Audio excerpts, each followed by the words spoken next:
Welcome back to STL Live. I'm Angella Sharpe, joined by Scott Berzon of the St. Louis Jewish Book Festival.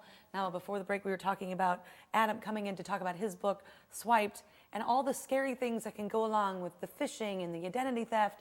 And this is definitely something people are going to want to come and learn and listen about and definitely check out the book for. And he's finishing out your 2015 book series, right? That's right.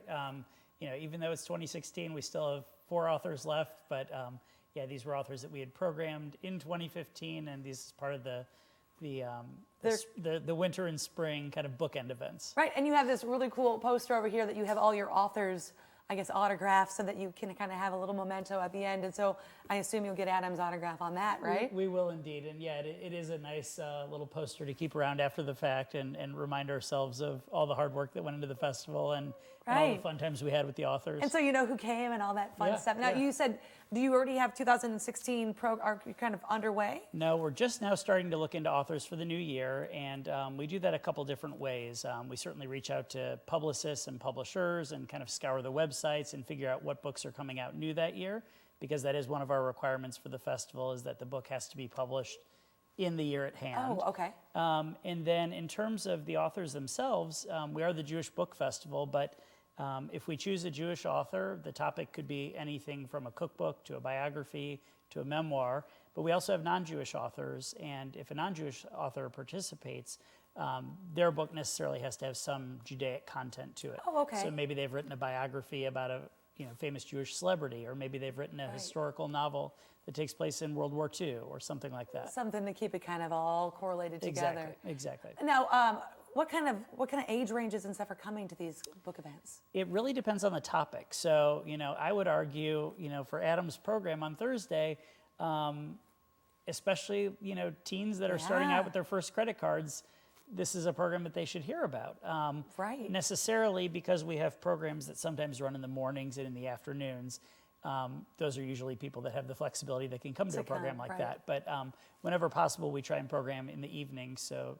Yeah, and Adam has a part in his book where he even talks about your cell phone and keeping that password safe and secure. And so pretty much, I believe I saw a child with like an 8-year-old with a cell phone. So, I mean, that is something for parents to make sure they can pass along that information to their kids and to know themselves. Well, and I think everyone thinks, okay, if I just have everything with the same password, it's a lot easier to remember, because it is. Right. But it also exposes us much more to the possibility of identity theft. Right, and as you mentioned earlier, tax season's approaching, and that's a big time for identity theft. You had a little tip that you did learn. You want to reshare that just in case somebody's just now tuning in. Absolutely. So Adam talks in the book about how the IRS only delivers important documents to us via snail mail, so paper mail.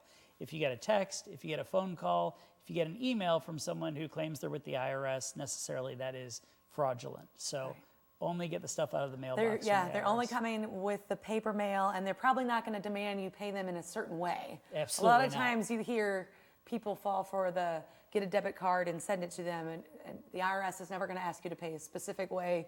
They just want you to pay them. That's a great point, and that's true. Yes, that's right. They just want the money at the end of the day. That's right. So how can someone find out about this and then other ones coming up in the future? How can they keep abreast of what's going on? So our website is updated regularly, so that's the best way. That's stljewishbookfestival.org. You can also call our box office, which is 314-442-3299.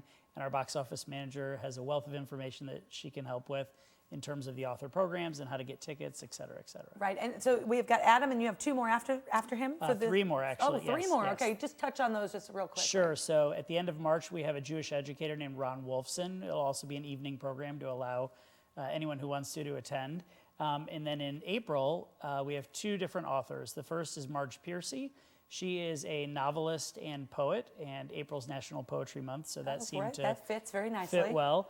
And then our last author for 2015 will be Lisa Lillian, and Lisa is the creator of the Hungry Girl brand, the author of many, many cookbooks. She blogs, she tweets, she emails out healthy choices for fun eating. Right, I think that's going to be very popular, as is the Swiped with Adam. Thank you so much. Oh, thanks for having me. For joining us.